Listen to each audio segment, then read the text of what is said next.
y es donde ustedes van a ir a recoger su muestra de estiércol, para que nos vean también que van a poder salir, van a poder tomar un poco de aire, van a tener pretexto para decir en su casa, tengo que ir por la muestra, y luego los que viven en Tláhuac, pues pasan por unas quesadillas, ¿de acuerdo?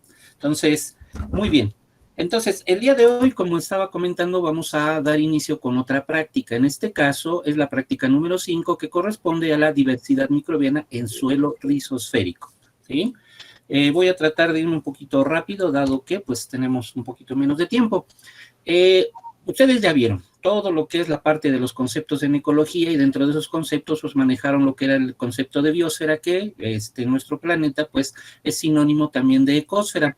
Y ustedes vieron que está sustentada por 3 soportes físicos, ¿de acuerdo? Si nosotros queremos hacer un análisis integral de un ecosistema, debemos de tomar en consideración precisamente hacer análisis de esos 3 soportes físicos, que es lo que precisamente estamos haciendo dentro de nuestro laboratorio, ¿de acuerdo? Aunque sea de forma virtual. ¿Cuáles son esos 3 soportes físicos? Pues son el aire, que corresponde a lo que es la atmoecósfera y que nosotros denominamos atmósfera, así de forma contraída. El otro soporte es el agua, es decir, la hidroecósfera, que también manejamos ya como hidrosfera o hidrosfera. Y el otro soporte físico de la biosfera es la parte física sólida, donde corresponde más a la parte sólida, que es el suelo, es decir, la litosfera o litosfera, ¿de acuerdo? Aquí como los tenemos. Muy bien. Como les decía, si nosotros queremos hacer un análisis integral, tendríamos que hacer un análisis de todos estos soportes físicos, ¿de acuerdo? Del aire, del agua, del suelo, ¿de acuerdo? Nosotros ya empezamos a hacer ese análisis integrado. En la práctica número 1, que es diversidad microbiana en ambientes aéreos, ya hicimos un análisis de la carga microbiana en muestras de aire, que fue parte de lo que tendríamos que haber hecho en la práctica de campo, pero que ya revisamos en la práctica número 1, ¿de acuerdo? Y en la práctica número 2, 3 y 4, estamos haciendo un análisis tanto de las características de lo que es el agua como de lo que desde el punto de vista físico-químico como del punto de vista microbiológico. Y entonces, para complementar esto, ahora tenemos que hacer un análisis de lo que es la parte de la litosfera, es decir, tenemos que hacer un análisis del suelo, ¿de acuerdo? Pero, ¿qué es el suelo? Nosotros generalmente cuando salimos de nuestro hogar, ¿verdad? Que estamos dentro de zonas urbanas, generalmente pues no pisamos el suelo, pisamos concreto, pisamos asfalto o lo que sea, y cuando salimos a lugares en donde no está cubierto el suelo, pues a veces ni nos damos cuenta de que estamos pisando una parte muy importante de la biosfera, ¿de acuerdo? Pero ¿qué es el suelo?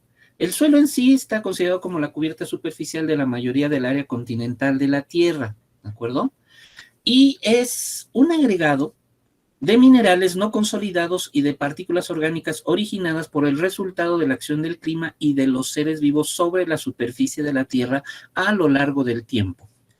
No me voy a detener mucho, jóvenes, porque pues esto lo van a ver con amplitud, si es que no lo han visto, porque la maestra Gaby luego va muy adelantada en la parte de lo que es precisamente el ambiente suelo, ¿de acuerdo? Entonces, ¿qué es lo que...? Aún no llego ahí, no se preocupe. Bueno, entonces, hasta te va a servir luego entonces, maestra, y luego te lo paso. Entonces, ¿cuáles son esos factores entonces que provocan la formación del suelo? Pues como lo vemos aquí, puede ser el clima después de un tiempo que actúa sobre el relieve que está constituido por minerales y que finalmente también participan también los organismos vivos, ¿de acuerdo? Muy bien. Por tanto, de forma ya más concreta y ya a nuestro nivel de licenciatura, podemos definir el suelo como una entidad de material organizado e independiente con unos constituyentes, propiedades y génesis, es decir, origen, que son el resultado de la actuación de una serie de factores activos como el clima, los organismos, el relieve, su origen específico, el tiempo, etcétera. Todo esto sobre un material inerte, sobre un material pasivo que es denominado la roca madre, ¿sí? Más adelante ustedes verán, aquí como lo que tenemos aquí en la figura número 4, cómo es la evolución de la formación del suelo a través del tiempo, en donde vemos el efecto de todos estos factores, ¿de acuerdo? Y cómo se van modificando las características de ese suelo. Entonces aquí tenemos un suelo primitivo, ven la roca madre es muy amplia, un suelo joven y un suelo ya maduro. El espesor del suelo va a variar y va a depender de muchas cosas también. Va a variar desde unos pocos centímetros hasta más de 2 a 3 metros, lo cual depende, como les decía, de su origen y de su formación a través del tiempo. En nuestros pueblitos todavía llegamos a ver este tipo de imágenes en donde pues ya hay actividad humana, pero pues todavía podemos encontrar suelo y lo podemos ver, ¿de acuerdo? ¿Sí? Ahora, ¿qué es lo que constituye o cómo está constituido el suelo? Bueno, el suelo, igual que cualquiera de los otros hábitats, igual que cualquiera de los otros ambientes, perdón, ¿sí? Está constituido por las 3 fases de la materia, o sea, para la fase gaseosa, la fase líquida y la fase sólida. Nada más que en el caso del ambiente terrestre, la fase sólida es muy amplia, por eso prevalece y por eso es lo que más vemos, ¿de acuerdo? Pero también tenemos aire, que es del 20 al 30% más o menos, y tenemos fracción líquida representada por el agua, que constituye entre el 20 al 30% también del suelo, y la partícula sólida corresponde al 50%, y dentro de esa partícula sólida encontramos más o menos un 45% de lo que son la fracción mineral y alrededor de un 5% de lo que es la fracción orgánica, la fracción sólida orgánica. Y aquí dentro de esta fracción orgánica es en donde tenemos todo lo que es compuestos orgánicos, tanto vivos como inertes. De tal manera que la fracción viva es alrededor del 1 al 2% solamente. Y dentro de esa fracción de 1 al 2% es en donde se encuentran incluidos los microorganismos, ¿de acuerdo? Es en donde encontramos incluidos a los microorganismos. El suelo está organizado de tal manera que presenta diferentes capas con diferentes características a las que se denominan horizontes. Vean, estas tienen ciertas características y están bien delimitadas. Esto es lo que es un horizonte. Sigue otra capa, también con características muy definidas, también es otro horizonte, ¿de acuerdo? De hecho, ahorita lo vamos a volver a ver nuevamente, y cuando nosotros hacemos una vista vertical de todos los horizontes en conjunto, estamos viendo lo que se denomina como un perfil del suelo, ¿de acuerdo? Ven ustedes, aquí tenemos las diferentes capas, cómo se ven perfectamente, cómo están delimitadas, ¿de acuerdo? Muy bien. ¿Por qué es importante el suelo? El suelo tiene muchísima importancia en todo lo que es la biosfera, en todo lo que son todos los ecosistemas, ¿de acuerdo? El suelo está considerado en la actualidad, dentro de lo que es la edafología, como un recurso de los ecosistemas, pero ese es un recurso que no es renovable. Y ustedes me van a decir, ¿cómo que no es renovable? Pues si se supone que pues yo traigo tierra de otro lado, la pongo y ya renové el suelo. No se trata nada más de eso. Se refieren a que cuando se hace un mal uso, sobre todo desde el punto de vista de los nutrimentos en un suelo, difícilmente se va a poder volver a regenerar. Y es por eso que en muchas ocasiones tienen que utilizar fertilizantes. Por eso es que en la actualidad se dice que el suelo es un recurso que no es renovable, ¿sí? El suelo también es muy importante porque es el componente fundamental de la biosfera sobre el que se mantiene la productividad primaria en los ecosistemas terrestres, es decir, alrededor del 50% de la productividad primaria sucede aquí, en los suelos. Y también es un centro regulador crítico. ¿Regulador crítico de qué? Pues de diferentes ciclos bioquímicos, por ejemplo, del ciclo del agua, del ciclo del carbono. Todo eso es regulado también por los organismos que se encuentran viviendo de forma normal en el suelo, ¿de acuerdo? Para que se den cuenta de la importancia del suelo, que es lo que tratamos de darles a entender aquí, es que los suelos albergan una cuarta parte de la biodiversidad de nuestro planeta. Imagínense, la cuarta parte de la biodiversidad de nuestro planeta se encuentra en los suelos, ¿verdad? ¿Cuáles son las funciones del suelo? Pues vean ustedes, aquí tenemos muchas de las funciones que en la actualidad se manejan como servicios ambientales, es decir, que están aportando a los ecosistemas.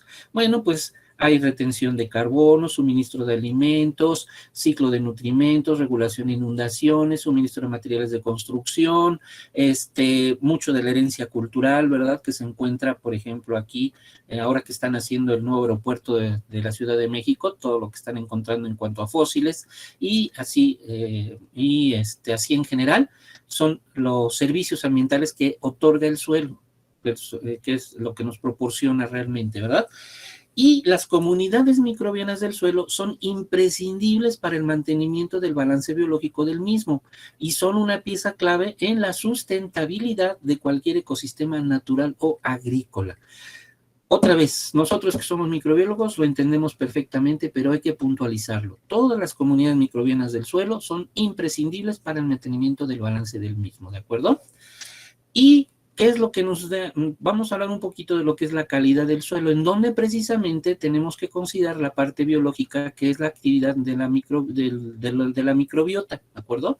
Y también, pues, otras características que nos dan la calidad del suelo, como son factores químicos, factores climáticos, físicos, etcétera, etcétera, y la interacción de todos estos que al final nos dan variables bioquímicas, fisicoquímicas, biofísicas, que al final también el análisis de todas ellas nos indican la calidad del suelo.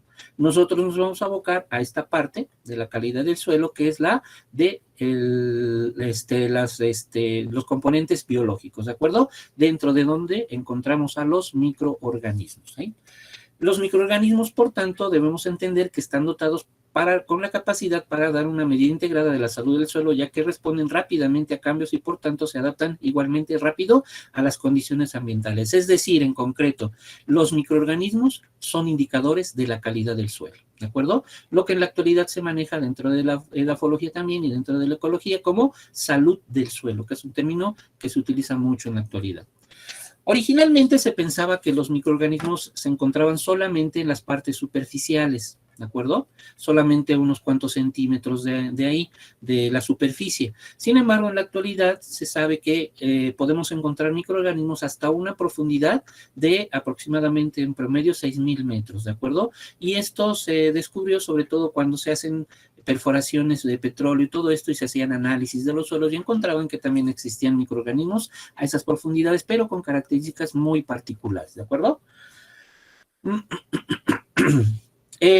En relación con lo que es el trabajo de microbiología en el suelo, se calcula que se pueden aislar solamente alrededor del 10% de los microorganismos del suelo.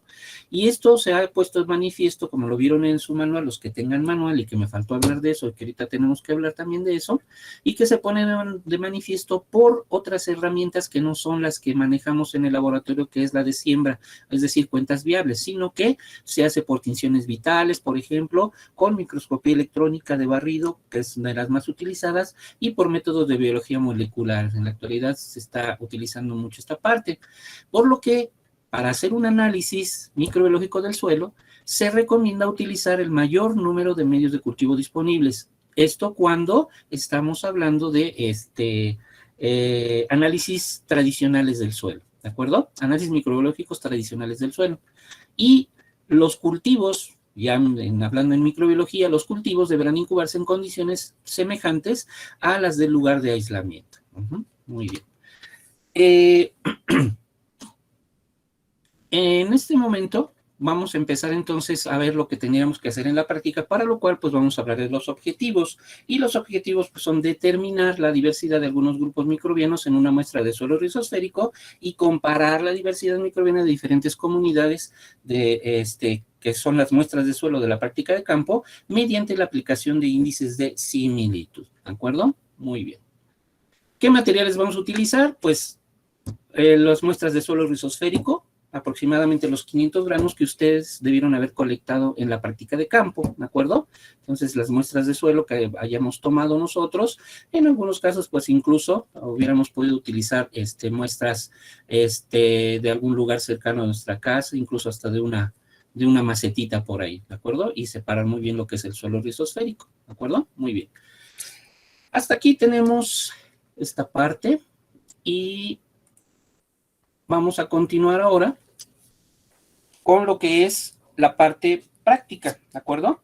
Para la parte práctica, como nosotros vimos, ¿sí? Y les platicamos en la parte de muestreo, pues, y fuimos a la práctica de campo, visitamos las estaciones y de ahí tomamos muestras, y una de las muestras que se tomó fue la muestra de suelo. Y la muestra de suelo se le tuvieron que hacer ahí en el campo 2 mediciones. Una de ellas, la temperatura, que se hizo directamente en el lugar de muestreo, y la otra, la determinación de pH. La determinación de pH, como les comentamos, no sé quién lo manejó aquí, pero creo que la maestra Gaby, la determinación de pH se hacía en lo que manejamos nosotros como el campamento, que es una zona donde ponemos mesas de trabajo y llevamos los implementos para hacer algunas mediciones. Por ejemplo, en el caso de la determinación del pH del suelo, pues lo que necesitamos es una balanza, la muestra de suelo, tubos de ensayo de 18 por 100 milímetros, los tubos muy gorditos, y una solución de cloruro de calcio 0.1 normal, que tiene la función de ser un dispersante, ¿de acuerdo? Como dice aquí, esta medición la hacemos en campo, ¿verdad? Para evitar modificaciones en el traslado, y se hace con dispersantes. El que nosotros utilizamos es el cloruro de calcio. En otros casos, probablemente en microbiología del suelo utilicen otro, el hexametafosfato de sodio, por ejemplo, que también se utiliza. Y una vez que ustedes pesan 5 gramos de suelo en un recipiente, lo transfieren al tubo de ensayo, como les habíamos indicado, y le adicionan 5 mililitros del cloruro de calcio. Agitan perfectamente para que se disgreguen las partículas del suelo, se disgreguen lo más que se pueda, se agita enérgicamente, y una vez que terminan ustedes de hacer la agitación, ahora lo que van a hacer es dejar reposar el tubo con el suelo y con el cloruro de calcio, y una vez que no viene aquí, y una vez que terminen de asentarse todas las partículas más pesadas, en el sobrenadante ustedes introducen el bulbo del potenciómetro de campo, lo prenden, lo dejan que se estabilice, a veces tarda un poquito, pero sí se logra, y una vez que esté estabilizado el potenciómetro, se toma la lectura. Una vez que terminan ustedes de tomar la lectura, la registran, retiran el potenciómetro y enjuagan el electrodo con agua destilada o agua de la llave, que es la que luego nosotros llevamos para nada más enjuagar en estos casos, ¿de acuerdo? Otra determinación que se tiene que realizar para poder hacer cálculos confiables de nuestras cuentas de microorganismos es la determinación de la humedad. Para eso, lo que ustedes van a hacer es que, en primera instancia, les vamos a proporcionar el material que se requiere. ¿Qué material van a requerir para esto? Una balanza granataria, ya sea electrónica o de estas todavía, y les vamos a proporcionar una caja de Petri que ya fue puesta a peso constante. Ustedes recordarán de sus cursos de química cómo se tiene que hacer la determinación de humedad para sólidos y sobre todo en polvos. Entonces, se tiene que poner un contenedor a peso constante. Ustedes seguramente utilizaron o crisoles o utilizaron pesafiltros. Aquí nosotros, en lugar de eso, lo que vamos a utilizar son una caja de Petri que ya fue puesta a peso constante. ¿Cómo se puso a peso constante? Igual que un crisol. Se te tiene que poner entre 1 y 2 horas dentro de una estufa a una temperatura de aproximadamente 100 grados Celsius, ¿de acuerdo? Y una vez que pase ese tiempo, se pesa, y si se toman 2 pesadas consecutivas, si el peso no varía, entonces ya se considera que están a peso constante. Ya una vez que están a peso constante, se las proporcionamos en el laboratorio. En el laboratorio ustedes lo que van a hacer es que van a pesar en esta caja de Petri, ¿sí? En la base de la caja de Petri, van ustedes a pesar 10 gramos de suelo, ¿de acuerdo? De su muestra de suelo, la que trajeron de la práctica de campo. ¿Cómo lo hacemos? Bueno, lo que se hace es que la caja de Petri se manipula con guantes o se manipula con papel higiénico, con Kleenex o con cualquier otro implemento que les permita a ustedes manipularla sin tocarla directamente, porque aunque no parezca, el hecho de que ustedes la toquen directamente, la poca grasa que podemos transferirles a través de nuestras manos va a modificar los resultados, ¿de acuerdo? Entonces, la caja de Petri va a estar en una camisa, un contenedor de cajas de Petri de vidrio, y ustedes toman de ahí esa caja, la ponen sobre la placa y la van a destapar, pero la tapa de la caja de Petri la tienen ustedes que mantener también junto de la base o debajo de la base, ¿de acuerdo? Y pesan toda la caja de Petri. Una vez que tienen el peso de la caja de Petri, ahora adicionan los 10 gramos de la muestra de suelo, ¿de acuerdo? Y una vez que ya tienen eso, lo registran. Generalmente les pedimos que registren el peso total, tanto de la caja como de la muestra de suelo. Y la caja, como les decía yo, tiene que estar completa, completamente pesada. Y una vez que hacen eso, ¿sí? Ya que tienen su muestra de suelo en la caja de Petri, la tapan ahora. La tienen que rotular. ¿Cómo la van a rotular? La tienen que rotular, en este caso, en la tapa, y tienen que ponerle los datos correspondientes, como son su grupo, su sección, ¿qué más? El equipo, estación si es necesario, y el peso total de la caja. Eso es lo más importante, el peso total de la caja. Una vez que ya rotularon, ya cerraron, rotularon su caja de Petri, ahora nuevamente llevan a la caja de Petri a secarse. Y eso lo van a hacer entre 24 48 horas. La técnica nos indica 24 horas solamente. Y meten ustedes la caja de Petri. En muchas ocasiones lo que se aconseja para que el desecado sea eficiente es que no dejen tapada completamente la caja de Petri, sino que muevan un poquito la tapa hacia un lado, de tal manera que permitan que salga el vapor de agua. Eso lo hacen también con los pesafiltros, ustedes recuerdan, no le ponen el tapón y lo dejan cerrado completamente, sino que el tapón lo ladean y lo dejan sobre la boca de su pesafiltro. Aquí es exactamente lo mismo. Una vez que pasan las 24 horas, ustedes tapan nuevamente su caja de Petri y la sacan y la llevan a un desecador. Y después de que se enfríe, lo vuelven a pesar. Hacen ustedes, ven ustedes, aquí tenemos la caja de Petri, aquí tenemos la muestra de suelo, aquí tenemos los datos correspondientes, aunque aquí están muy grandes, generalmente les pedimos que sean lo más pequeñitos, como en este caso en la caja de Petri que está abajo, ¿sí? Y una vez que están así, pues se llevan a incubar, ¿de acuerdo? Bueno, a desecar. Una vez que ustedes ya hicieron la determinación, bueno, ya hicieron todo eso para hacer la determinación de la humedad y que ya sacaron el peso, ahora lo que van a tener que hacer es aplicar la fórmula que viene en su manual, en la práctica número 5, y donde dice en procedimiento, en el inciso A de procedimiento, los que tengan su manual, revísenlo por favor. Mi manual está en la página 32, no sé si todavía está en la página 32 del nuevo manual, pero ahí debe de venir, si no es ahí es muy cercano, y aplican la fórmula que dice ahí, calcular el porcentaje de humedad de la muestra con la siguiente fórmula, que es porcentaje de humedad es igual al peso inicial de su caja de Petri, ¿sí?, menos el peso final de su caja de Petri, es decir, el peso después de que se desecó. Todo eso lo van a dividir entre 10. ¿Por qué entre 10? Pues ya no tenemos mucho tiempo. ¿Por qué entre 10? Pues porque fue la muestra que ustedes pesaron, ¿de acuerdo? Y todo eso lo van a multiplicar por 100, puesto que lo que estamos calculando es un porcentaje. ¿Porcentaje de qué? De la cantidad de agua que tiene su muestra de suelo. Si tenemos oportunidad, bueno, sí, rápidamente solamente comentamos que esto es necesario para todas las muestras de suelo, porque seguramente ustedes intuirán que las muestras de suelo tienen diferentes porcentajes de agua, es decir, diferente porcentaje de humedad, ¿de acuerdo? Y es una variable que nosotros tenemos que considerar posteriormente para hacer los cálculos y poder hacer comparaciones confiables entre los cálculos que hagamos entre los diferentes sitios de muestreos, entre las diferentes muestras.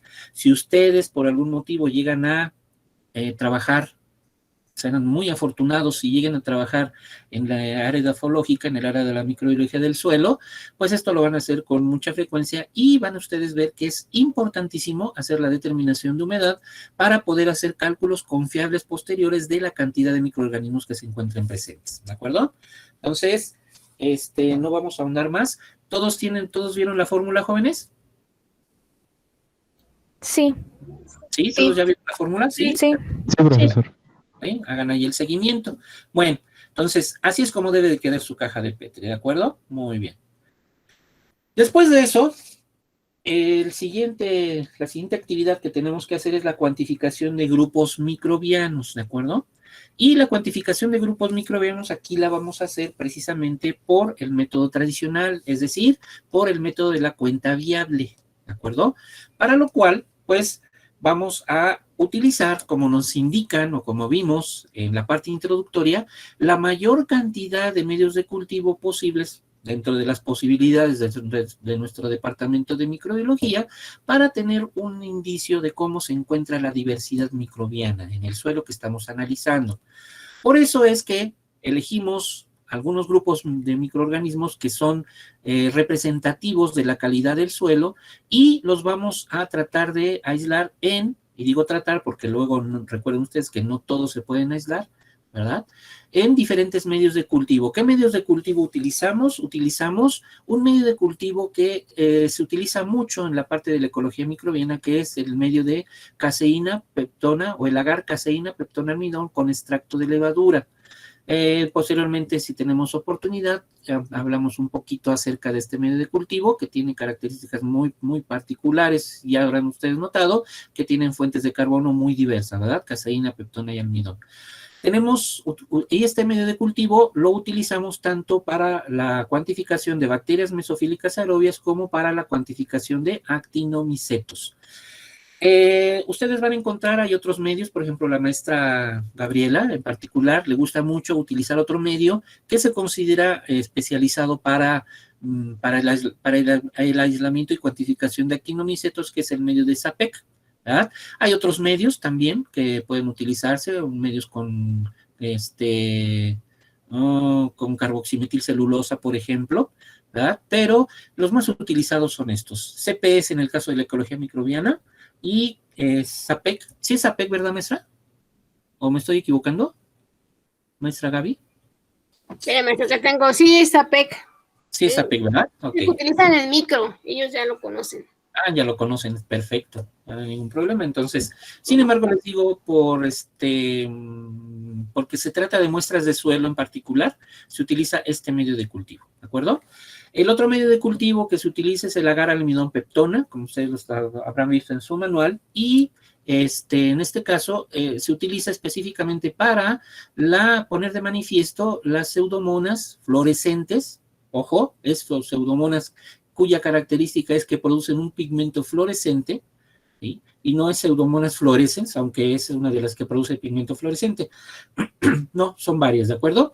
Y por otro lado, también es un medio de cultivo que nos permite ver la presencia o detectar la presencia de bacterias del género Bacillus, ¿de acuerdo? Bacterias del género Bacillus. Otro medio de cultivo que se utiliza para un grupo de microorganismos que es característico del suelo, pues es el agar rosa de Bengala, que es un medio que de alguna manera se desarrolló también en nuestro laboratorio y con el cual lo que pretendemos es poner de manifiesto y cuantificar los hongos filamentosos. Ojo, aquí solamente cuantificamos hongos filamentosos, ¿de acuerdo? Ahorita vemos un poquito más por qué. Y utilizamos un medio de cultivo que se llama medio de cultivo para corineformes, que específicamente va a servir para poner de manifiesto precisamente este grupo de microorganismos, a los corineformes, ¿sí? Cuyo representante, y del cual toma el nombre el grupo, pues es Corinebacterium, ¿de acuerdo? Y es un medio muy especializado y que ahorita vamos a ver cómo hacemos la lectura, ¿de acuerdo? Las diluciones, las que se aconsejan, jóvenes, por la cantidad de microorganismos que se supone que vamos a cuantificar, son estas, ¿de acuerdo? Ustedes habrán visto, pues, que por ejemplo en el caso de las bacterias mesofílicas aerobias, pues hacemos realmente la cuantificación de todas las bacterias que correspondan con esta característica, es decir, que crezcan en un intervalo de 15 a 40, 45 grados, dependiendo del autor, ¿verdad? Y que además sean aerobias, es decir, que requieran de oxígeno para poder crecer, ¿de acuerdo?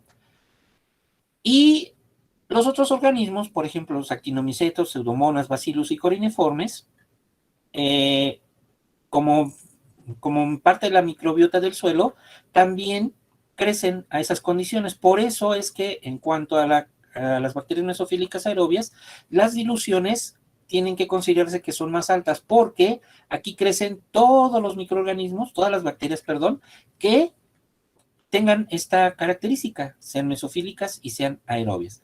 Los actinomicetos, pseudomonas, bacillus y corineformes corresponden precisamente al grupo de bacterias mesofílicas aerobias. Por eso es que, considerando que por de la suma de todos estos microorganismos más los de otros que no vamos a analizar aquí, este grupo sea muy alto en cuanto a número, por eso es que se recomiendan diluciones altas. Ahora, ojo, esto ya está adaptado a el ambiente que nosotros vamos a analizar, al ecosistema que nosotros salimos a analizar. Si ustedes llegan a trabajar en el área de edafología o tienen que hacer análisis de suelo, estas diluciones tienen que reconsiderarlas, porque generalmente, y lo van a ver cuando lleguen a microbiología del suelo o cuando lleguen a la parte que vemos aquí de el ambiente suelo, el ambiente terrestre, la cantidad que normalmente se espera es más alta, ¿de acuerdo? Ya ustedes lo revisarán, ahorita no entramos ahorita en ese detalle, pero es más alta, alrededor de 10 a la, 10 a la 9. Uh-huh. Entonces ustedes sabrán que tendrán que hacer diluciones mayores a estas. En el caso de los actinomicetos, las diluciones que se recomiendan, dado que es un grupo menor de bacterias mesofílicas aerobias, pero es un grupo menor, se recomiendan estas diluciones 3 a 5, lo mismo que para pseudomonas y para bacillus. Para hongos filamentosos, también con base en los números que se manejan en la bibliografía de la carga microbiana en cuanto a hongos que esperamos en el suelo. Y también ustedes verán aquí, entenderán aquí que para el caso de los corineformes, que también es un grupo de menor tamaño en cuanto a número en el suelo, también las diluciones tienen que ser menores. La temperatura a la cual se van a incubar después de que hagan ustedes todas sus siembras es a 28 grados Celsius y los tiempos de incubación van a depender de las características de los microorganismos y, por ejemplo, en el caso de las bacterias mesofílicas aerobias, las esperamos cuantificar de 1 a 2 días, los actinomicetos más o menos en un término de una semana, lo mismo que los hongos filamentosos, y las pseudomonas y los bacilos y los corineformes también los podemos leer en un término de 24 a 48 horas.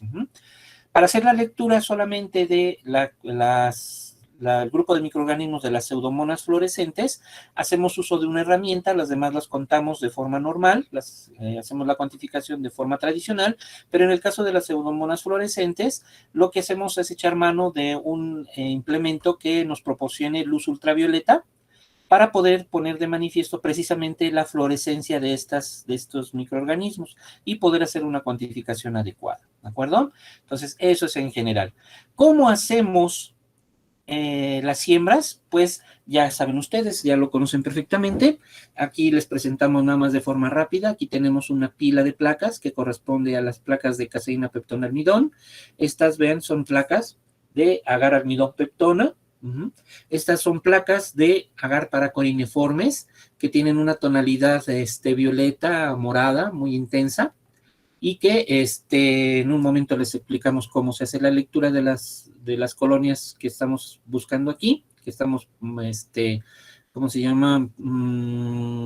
Favoreciendo su desarrollo aquí, y el agar rosa de Bengala, ¿de acuerdo? Muy bien. Y ven ustedes, ¿qué técnica se utiliza? Bueno, aquí se utiliza primero el acondicionamiento de la muestra por diluciones, es decir, hacen ustedes diluciones decimales, pesan ustedes, van a pesar 10 gramos de suelo y van a hacer las diluciones decimales. Déjenme ver si no hay por aquí algo. Y Y en el laboratorio, pues lo que les proporcionamos son un frasco, ven ustedes, aquí lo tienen, aquí está, en esta parte un frasco, con 90 mililitros de agua destilada estéril, para que ustedes pesen primero 10 gramos de su muestra de suelo y ya en condiciones asépticas lo trasvasen a su matraz, a su frasco de dilución. En este frasco de dilución van ustedes a poner los 10 gramos que hayan pesado en la muestra para hacer el análisis microbiológico y luego van a hacer diluciones decimales. ¿Cómo hacen las diluciones decimales? Pues ya saben ustedes, van a tomar primero 1 mililitro. Aquí se hacen ustedes la relación de la dilución, tienen una dilución 1:10, ¿verdad? Y esta es la dilución 10 a la menos 1, y toman 1 mililitro en condiciones asépticas de aquí y lo pasan a otro tubo con 9 mililitros ahora de agua destilada estéril. Y una vez que pasan 1 mililitro de esta dilución al siguiente tubo, ya van a tener una dilución acumulada de 1:100. La dilución del tubo va a ser de 1:10, la dilución acumulada va a ser de 1:100, y la dilución, por tanto, va a ser expresada como 10 a la menos 2, ¿de acuerdo? ¿Sí? Y así sucesivamente hasta que lleguen a la dilución máxima, que en nuestras prácticas generalmente es 10 a la menos 6 o 10 a la menos 5. ¿Por qué utilizamos hasta esas diluciones aquí? Porque el ecosistema que estamos yendo a analizar es un ecosistema que ya está muy impactado y que ha disminuido también la carga microbiana. Y también ha disminuido la biodiversidad. Y entonces por eso, para el caso particular de nuestro laboratorio, recomendamos esas diluciones, ¿de acuerdo? Una vez que hacen esas diluciones, ahora van a sembrar por dispersión en superficie, por la técnica de dispersión en superficie, en las cajas de medio de cultivo que corresponda para el grupo microbiano que quieran analizar, ¿de acuerdo? Entonces, vean ustedes, aquí tienen a sus compañeros, estas son imágenes de nuestros laboratorios, tienen aquí a sus compañeros trabajando, ya debe ser noche, ¿verdad? Se ven por ahí las lámparas, esto debe ser las ventanas que dan a la parte del pasillo del jardín. Y sus compañeros están aquí trabajando en condiciones asépticas, haciendo las diluciones, y una vez que hacen las diluciones, hacen las siembras por dispersión en superficie, para lo cual recuerden ustedes que se deben de tomar una alícuota de 0.1 mililitros y pasarla a su placa, donde van a hacer la dispersión, ¿de acuerdo? Aquí las tienen ya preparadas. La recomendación que nosotros les hacemos, a diferencia de lo que les hayan recomendado en microbiología general, es que si tienen todas estas placas para sembrar la misma dilución, no las siembren simultáneamente, o más bien no hagan el inóculo, no hagan la deposición del inóculo simultáneamente, sino que de cada medio de cultivo, ¿sí?, inoculan 0.1 mililitros, 0.1 mililitros, y luego hagan la dispersión. Después toman otra vez otros 0.1 mililitros y los ponen en las otras dos placas del mismo medio de cultivo y hacen la dispersión. ¿Por qué no les recomendamos que hagan siempre la inoculación y luego la dispersión de todas las placas? Porque 0.1 mililitros es un volumen muy bajo y el agar es altamente higroscópico. Y entonces, aparte de que el agar es altamente higroscópico y va a absorber rápidamente su muestra, van a encontrarse también que esto se acelera por la temperatura que se alcanza en el laboratorio, ¿de acuerdo? Entonces, si ustedes inoculan todas estas placas y después hacen la dispersión, la última placa seguramente ya va a estar la muestra absorbida, de tal manera que si ustedes quieren hacer una dispersión ya no es posible, ya se absorbieron todos esos microorganismos en un área muy pequeña. Y eso queda de manifiesto después cuando ustedes hacen su lectura. Vean, por ejemplo, aquí en esta placa, ven ustedes, si se fijan, hay una concentración muy alta en el centro. Quiere decir que aquí se tardaron para hacer la dispersión. A pesar de que sí hay colonias todavía alrededor, la mayor concentración la tenemos aquí. Quiere decir que se tardaron en hacer su dispersión, ¿de acuerdo? Muy bien.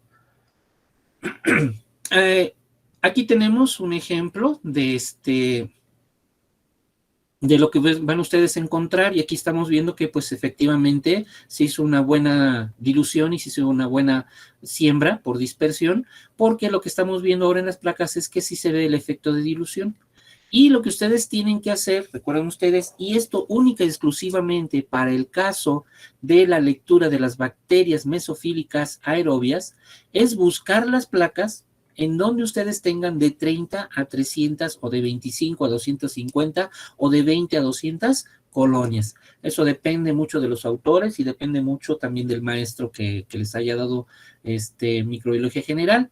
Nosotros en general manejamos todavía el intervalo de 30 a 300, ¿de acuerdo? Entonces buscan ustedes las placas que tengan solamente, o que ustedes calculen que tengan entre 30 y 300 colonias, ¿de acuerdo? Y después de eso, buscan la otra placa y cuantifican las dos placas de la misma dilución.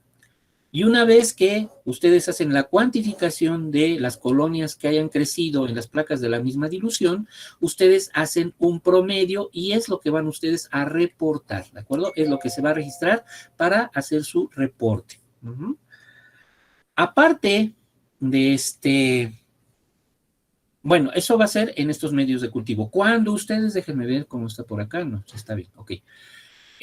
Además de eso, en las placas de agar, caseína, peptona, almidón con extracto de levadura, ustedes van a tener que hacer otro ejercicio que vamos a ver más adelante, para lo cual ustedes van a tener que repasar, ahorita no las vamos a ver, no tenemos ya tiempo, las características que se requieren para hacer una morfología colonial bacteriana, ¿sí?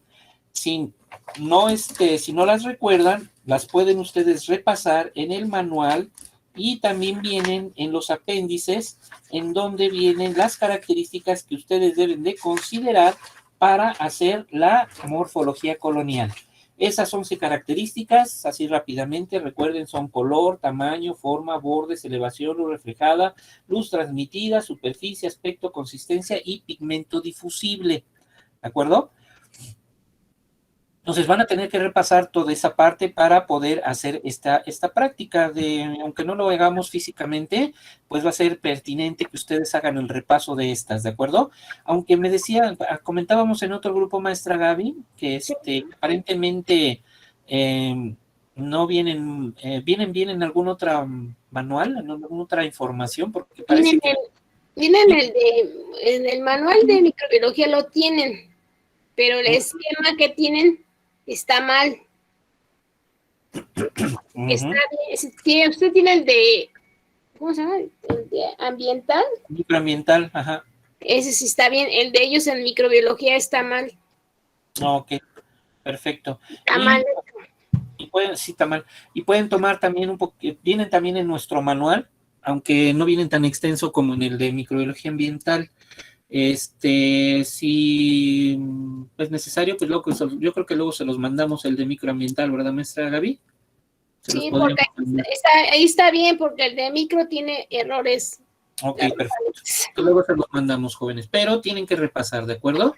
Tienen que repasar esas características porque van a ser muy importantes para más adelante, ¿de acuerdo? En el caso de la agar-amidopeptona, como les habíamos comentado, lo que vamos a poner de manifiesto ahí es la presencia de bacterias del género Pseudomonas, pero que tienen la característica de poseer un pigmento difusible que es fluorescente, ¿de acuerdo? Es la mayoría de las bacterias del género Pseudomonas, aunque hay una o dos especies por ahí que no producen pigmento fluorescente, pero la mayoría lo tienen, y las que están presentes en el suelo, la mayoría también lo presentan.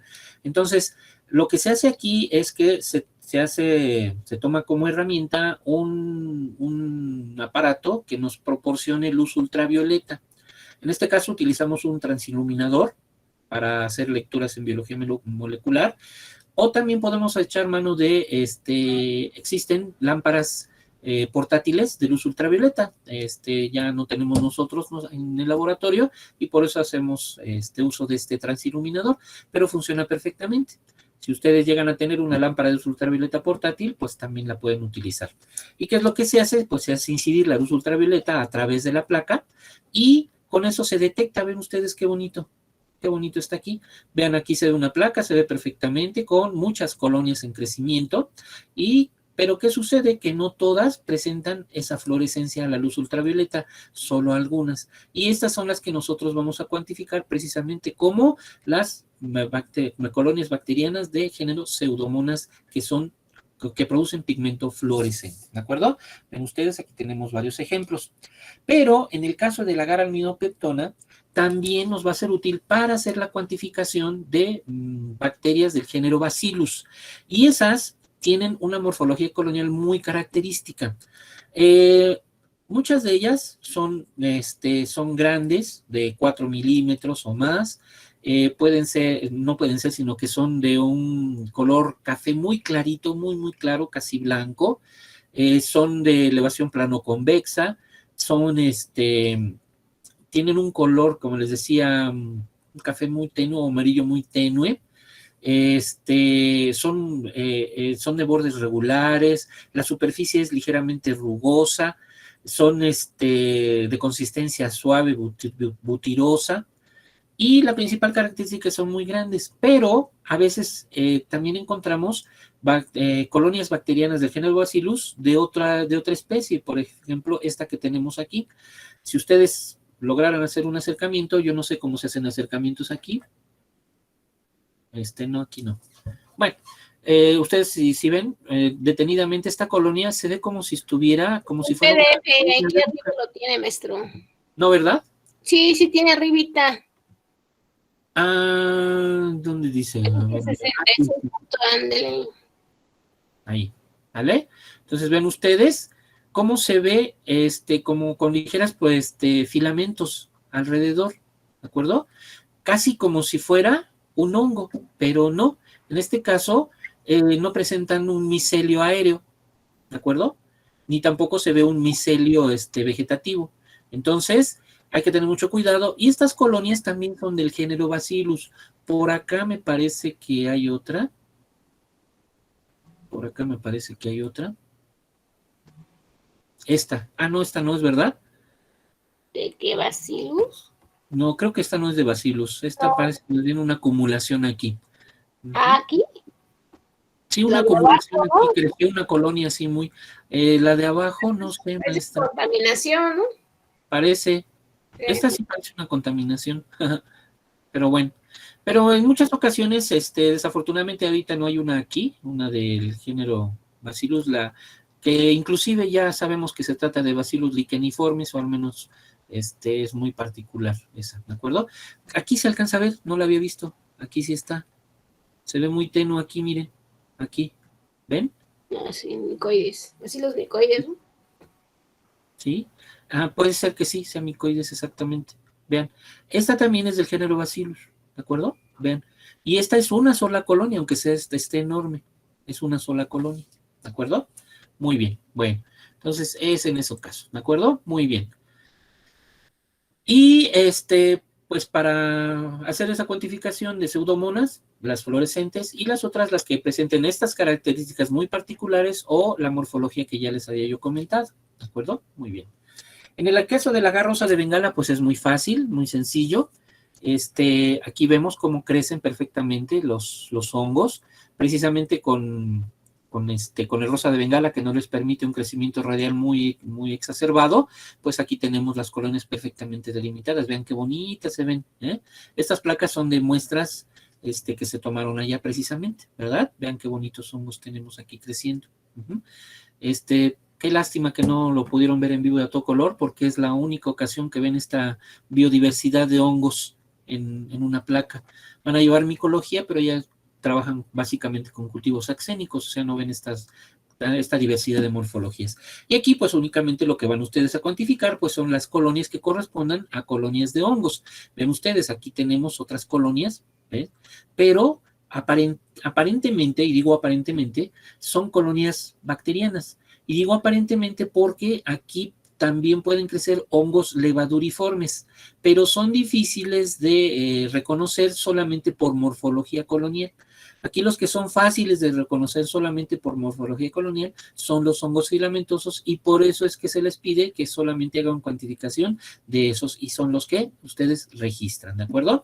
Entonces aquí, en esta esta placa, pues más bien en las placas de este medio de cultivo, ustedes buscan también las placas, pero aquí no se van a esperar a encontrar de 30 a 300 colonias, sino que lo que ustedes van a hacer es buscar las placas en donde los hongos estén perfectamente aislados, como en estas dos placas, lo cual permita hacer una cuantificación correcta, muy cercana a la realidad, porque a veces se nos pasa uno que otro por ahí, ¿de acuerdo?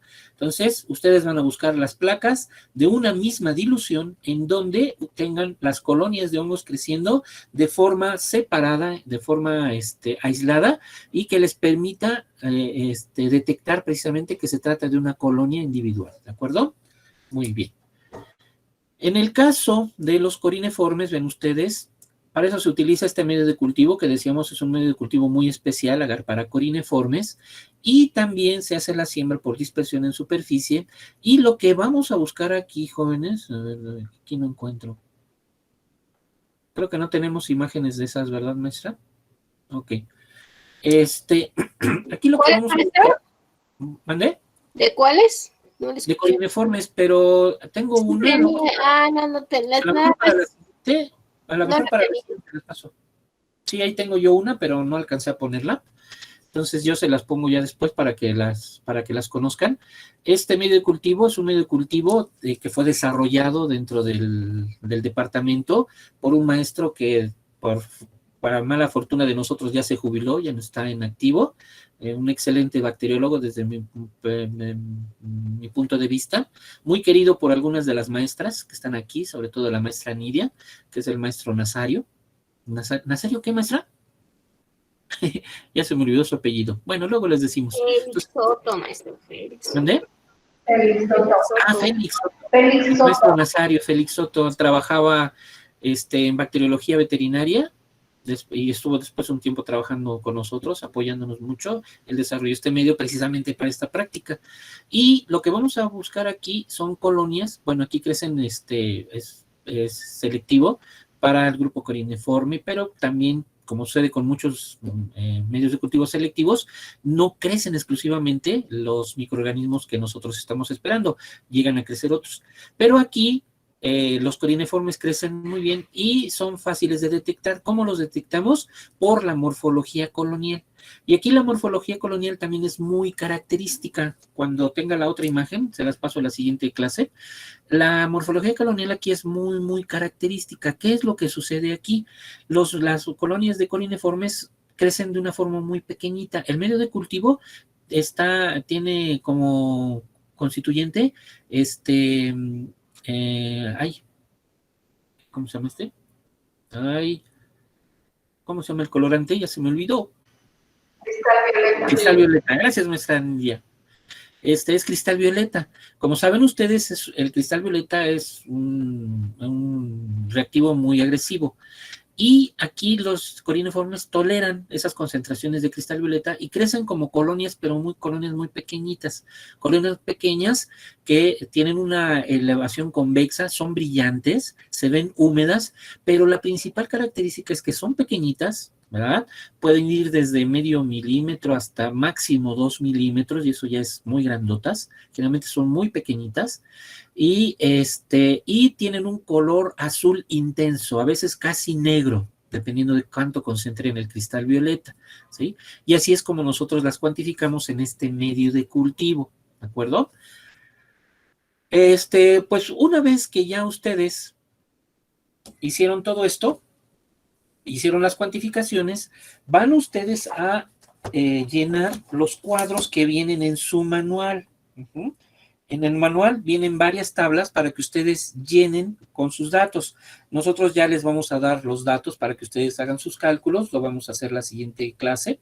Más bien en el transcurso de entre hoy y mañana, les hago llegar los datos de las cuantificaciones que les vamos a proporcionar para que las consideren como propias y hagan el reporte de la práctica.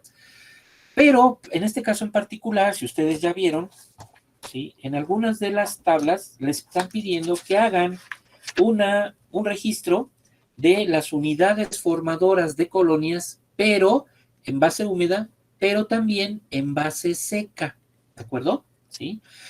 Esto se hace precisamente para quitar una variable que puede darnos interpretaciones o inducirnos a interpretaciones falsas o no acertadas de la cantidad de microorganismos que nosotros encontremos en nuestra muestra de análisis.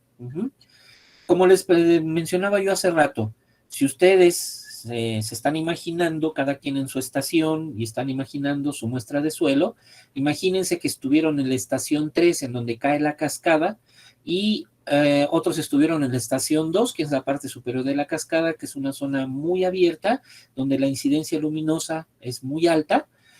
Imagínense si será la misma humedad en esos suelos, ¿ah? Pues no, yo me imagino que ustedes están pensando, no, pues en la estación 3 la humedad del suelo debe ser muy alta por la brisa de la cascada, mientras que en la estación 2 la cantidad de agua, la humedad debe ser baja porque le da la luz directamente al suelo, ¿de acuerdo?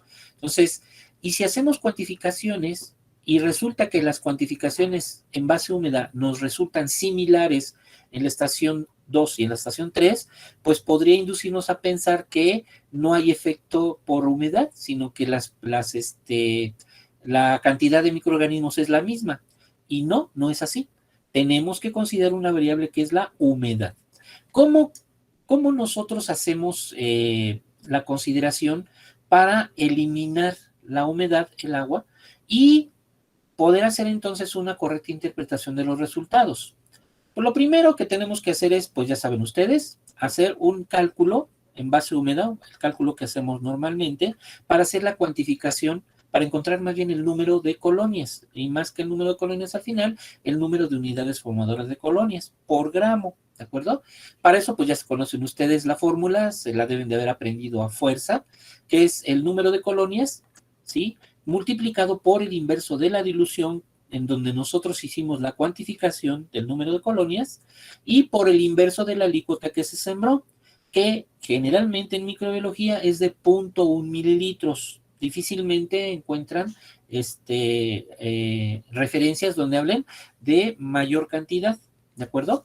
Y una vez que hacen esto, una vez que hacen esta determinación y encuentran las unidades formadoras de colonias por gramo, entonces ahora ustedes tienen que hacer el cálculo, pero en base seca. Y eso también lo van a encontrar en su manual, en esta fórmula, en donde nos indica cómo hacer los cálculos para eliminar la cantidad de agua presente y que nuestro dato esté en base seca, es decir, en base donde no hay agua, donde ya le restamos la humedad. Y para eso, pues tienen esta fórmula, ven ustedes, donde dice que las unidades formadoras de colonias por gramo son en base, más bien, a ver, las unidades formadoras de colonias en gramo en base seca va a ser igual a el número de unidades formadoras de colonias por gramo en base húmeda, y esto dividido entre el 1 menos el porcentaje de humedad. Pero el porcentaje de humedad, ¿sí?, lo tienen ustedes que expresar para hacer estos cálculos en decimales, ¿de acuerdo? Dividir entre 100 la humedad que les correspondió. Entonces ustedes tienen 20% de humedad. Al hacer ustedes la corrección para hacer el cálculo, aquí tendrían que poner 0.2, ¿de acuerdo? Si no les queda claro ahorita, lo podemos retomar más adelante. Lo que pasa es que ya nos salimos de tiempo y ya nada más voy a terminar esta parte. Y luego dice que con todos estos datos, ¿verdad?, tenemos que realizar una gráfica de el número de unidades formadoras de colonias que encontramos para cada grupo de microorganismos, ¿de acuerdo? Y eso lo tenemos que hacer con los valores calculados en base seca y haciéndolo como ya lo hicieron en otras prácticas, en donde tienen que sacar el logaritmo base 10 de las unidades formadoras de colonias y colocar esas unidades formadoras de colonias en base seca en el eje de las ordenadas y la estación en el eje de las abscisas. Esto lo hacemos, ya saben ustedes, como son muestras puntuales, se hace la gráfica por barras, no por dispersión, ¿de acuerdo? Y eso va a ser parte del reporte al final. Pero de eso, pues ya les vamos a platicar un poquito más la siguiente sesión, en donde además vamos a hacer el ejercicio para calcular para cubrir el segundo objetivo de nuestra práctica, que es el cálculo de las, ¿cómo se llama? Más bien, encontrar la diversidad microbiana con base en una aplicación de un índice de similitud, que en este caso en particular, el que vamos a utilizar, es uno de los más sencillos, que es el índice de Sorensen, ¿de acuerdo? Muy bien. Pues ya se nos agotó el tiempo, jóvenes, nada más terminamos de platicar esta parte, de la parte operativa. La siguiente sesión vemos algunos detalles que se nos hayan pasado por ahí o las dudas que ustedes tengan y explicamos cómo hacer el índice de similitud, ¿de acuerdo? Para lo cual, pues seguramente también les voy a mandar alguna información y de todas maneras ustedes lean por favor, en el apéndice de nuestros manuales también viene un apéndice en el cual se hace un ejercicio de índice de similitud, ¿de acuerdo? ¿Alguna duda, pregunta o comentario, jóvenes? Y perdón por haberme ido así como si me fuera correteando mi acreedor. No, profesor. ¿No? ¿No se durmieron? ¿No? Nada más ustedes dos no, ¿verdad? No, profesor, por el momento no hay dudas. No, profesor, no hay duda. No hay todavía.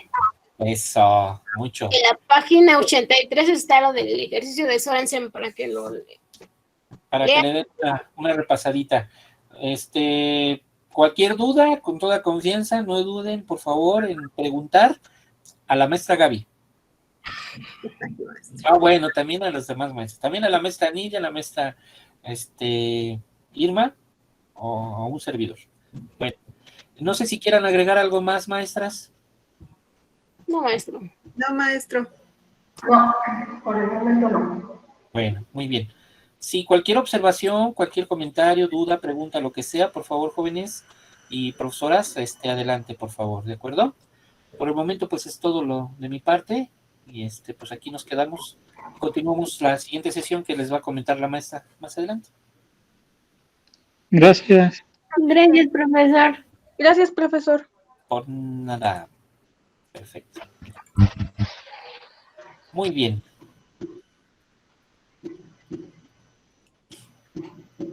Listo, maestra Irma. Son todos tuyos nuevamente. No, que no se dormida con el manual nuestro. Ok. ¿Cuántas personas todavía faltan de manual, jóvenes, por cierto? Yo, ¿Quién es yo? Valeria González. Valeria González. ¿Eres la chica de Chicoloapan? Sí, profe. Discúlpame, pero mira, este fin de semana fui a dejar un manual a Ocoyoaca y me tardé 4 horas. Ya de plano, ya después ya no hice más. Ocoyoaca, que está en la salida para Chalma, ya se imaginarán cómo estaba el regreso. Todos los que han venido a rezar a Chalma, yo creo, se vinieron al mismo tiempo. Me hice 4 horas en ese solo punto. Entonces, una disculpa y estoy tratando de hacerlo lo mejor que se pueda, sin que tampoco afecte mi actividad educativa y docente, mi actividad docente. Y yo espero en esta semana que ya estén todos. ¿Alguien más falta aparte de ti?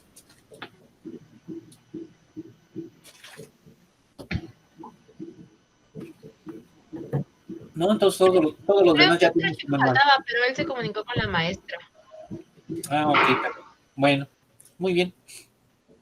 Entonces, pues, yo voy a hacer todo lo posible porque en esta semana ya quede esto listo, porque además lo deben de tener para antes de su examen. Y ya nos estamos acercando. Tristemente, lamento darles malas noticias. Ya las maestras ya se enojaron porque les estoy dando malas noticias. Pero sí, ya se acerca su examen.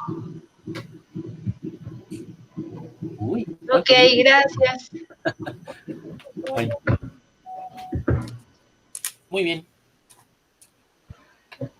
Bueno, entonces, pues si no hay más, pues ya terminaríamos con la transmisión de este momento. Profesor, yo tengo una duda con respecto a la práctica 4. Profesora Irma. ¿Cómo te ayudo? A ver, dime. Bueno, es que tenía una duda. Se hicieron unas diluciones en placa. Y bueno, es que mi equipo siembras en placa. A ver. Ajá. Eso. Tomamos como estándar para todos los equipos tomar la placa con dilución de 10 a la menos 3. pero hay equipos en los cuales el número de colonias no entra en el parámetro. Entonces, mi duda es, si en el equipo 1, en la placa de 10 a la menos 3, tengo 35 número de colonias, pero en la placa del equipo 2, en la misma dilución, tengo 5, pero en la de dilución de 10 a la 2, tengo 50, sí puedo tomar la de 10 a la 2, ¿verdad? Sí, ahora, Ok. fíjense que hace ratito remarqué mucho que única y exclusivamente para bacterias mesofílicas aerobias se utiliza ese criterio, ¿de acuerdo? Única y exclusivamente para bacterias mesofílicas aerobias. En el caso de agua, si ustedes están haciendo cuantificación de hongos o están haciendo cuantificación de algas, va a ser punto menos que imposible que encuentren placas con más de 30 colonias, ¿sí? Por la calidad del agua que estamos nosotros trabajando, ¿de acuerdo? ¿Sí? Es un agua que ya está muy contaminada, muy impactada, por lo tanto, se ha alterado mucho la biodiversidad y dentro de la biodiversidad se ha alterado mucho la cantidad de algas, de organismos fotolitoautótrofos, ¿de acuerdo? Pues difícilmente van a encontrar placas que tengan más de 30 colonias, ¿de acuerdo? Entonces, ¿qué se hace en estos casos? Muchos grupos microbianos sucede lo mismo. Su presencia en el ecosistema es en bajo número, ¿de acuerdo? No así en función, pero sí en bajo número, ¿de acuerdo?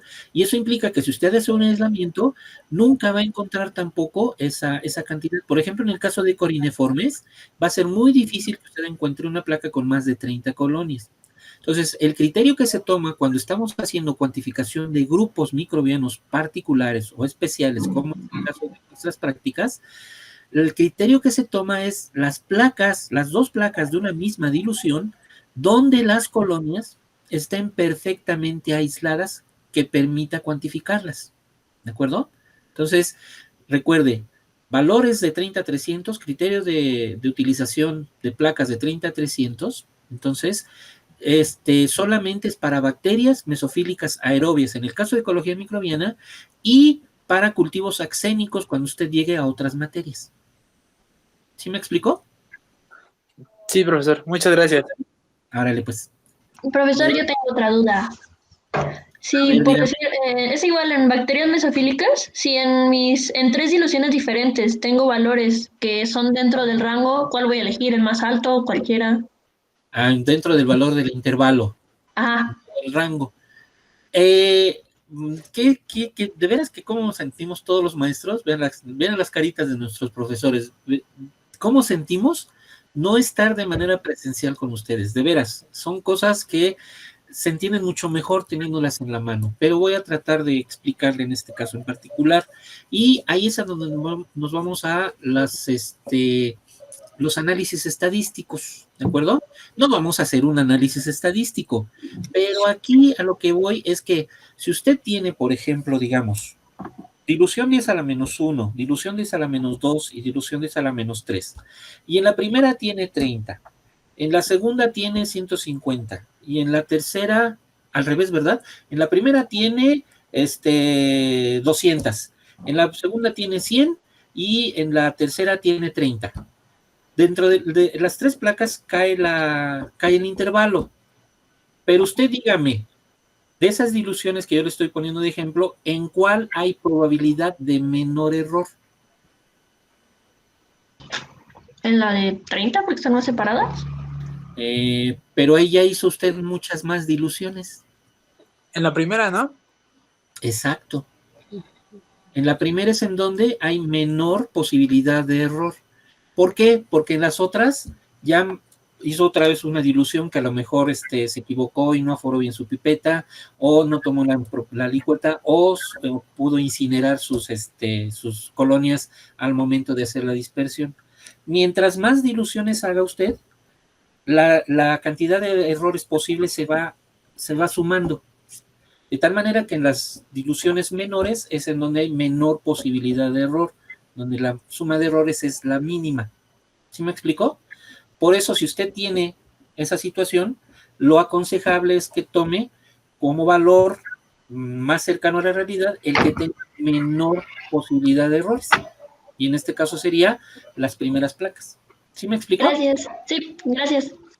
Ok. Profesor, otra duda. ¿Y yo Es- por qué el control, maestro? Nada, aquí. Otra duda. Y por decir, si tengo igual otra, lo mismo, 3 placas, pero en mi primer placa con dilución de 10 a la menos 2 tengo 400. En la segunda, en la de 10 a la menos 3 tengo 10. Y en la de 10 a la menos 4 tengo 6. ¿Cuál tomo ya que ninguna entra dentro del parámetro? ¿Tomaré igual la primera? En la que haya menor error, definitivamente. Pero ahí hay que ver mucho, pues, porque ahí ya de entrada sí se infiere que hay algunos errores. Desde que puede haber una contaminación en su tubo, donde tuvo 400, hasta que quemó las últimas en donde sembró las de 10 a la menos lo que haya sido, ¿no? Entonces, de todas maneras, aquí debe de buscar usted la placa. En este caso, si no hay ninguna, pues tiene que tomar donde pueda hacer una buena cuantificación. Por ejemplo, en 400 ya es un poquito complicado. Entonces, 400 con exactitud puede causarle cierta complicación. Entonces, ahí tendría que irse a la siguiente donde pues asegurar el valor. Uh-huh. Pero ahí tendría que ver, sí, perdón, ahí tendría que ver por qué esos resultados no checan. Si está haciendo diluciones decimales, y en una placa tiene 400 y en la otra 10, quiere decir que su dilución no estuvo bien hecha, porque usted aproximadamente tendría que obtener, si la de 400 estuvo bien, en la siguiente tendría que obtener teóricamente alrededor de 40 colonias. Y si la que está bien es la de 10, pues en la anterior debería de tener alrededor de 100. ¿Sí? Entonces, ustedes ahí deben de empezar a tener ese criterio de decidir, con base en sus resultados, cuál es la dilución que ustedes deberían de considerar. Considerando lo que les acaba de decir el maestro, que tenga menos error por número de diluciones, considerando los resultados, y ustedes toman una decisión de cuál es el resultado que sería más confiable. Vean los números, si su dilución es decimal, tiene que disminuir 10 veces. Sí, aquí lo que nos está mencionando la maestra Nidia es bien, bien importante, jóvenes, porque un indicio, y es lo que debieron de haber aprendido mucho en micro general, un indicio de que están haciendo bien su trabajo es que se vea el efecto de dilución. Por eso le decía, si ve que su efecto de dilución no se presenta, pues entonces a lo mejor se contaminó su tubo o estaba contaminada su placa o alguna cosa, ¿de acuerdo? Y como dice la maestra, tienen que hacer todas esas consideraciones y todo en conjunto es lo que ustedes tienen que tomar en cuenta para decir, tomo esta placa. Sí, son muchas cosas. Por eso les decía, y a veces se presenta una cosa en un equipo y luego se presenta otra en otro equipo, y eso en las clases presenciales nos ayuda porque entonces entre todos se ven diferentes problemáticas y eso les ayuda a pensar en cuántas posibilidades de estar bien o de estar mal tuvieron. Muy bien. ¿Quedó contestada su pregunta, compañero? Sí, profesor, muchas gracias. Esperemos que haber complicado más la existencia. En fin, esperemos que haya quedado más claro y si no, aquí estamos para volver a comentarlo, no hay problema. Sí, profesor, muchas gracias. Nos vemos el jueves. Perfecto. Ya tiene hambre, yo también. Sí, maestro. Vamos esperando para invitar las quesadillas, Marco. Unos taquitos de los compaches, maestra, órale. No, esos no. Gracias, hasta luego. Bueno, jóvenes, pues damos por terminada la sesión.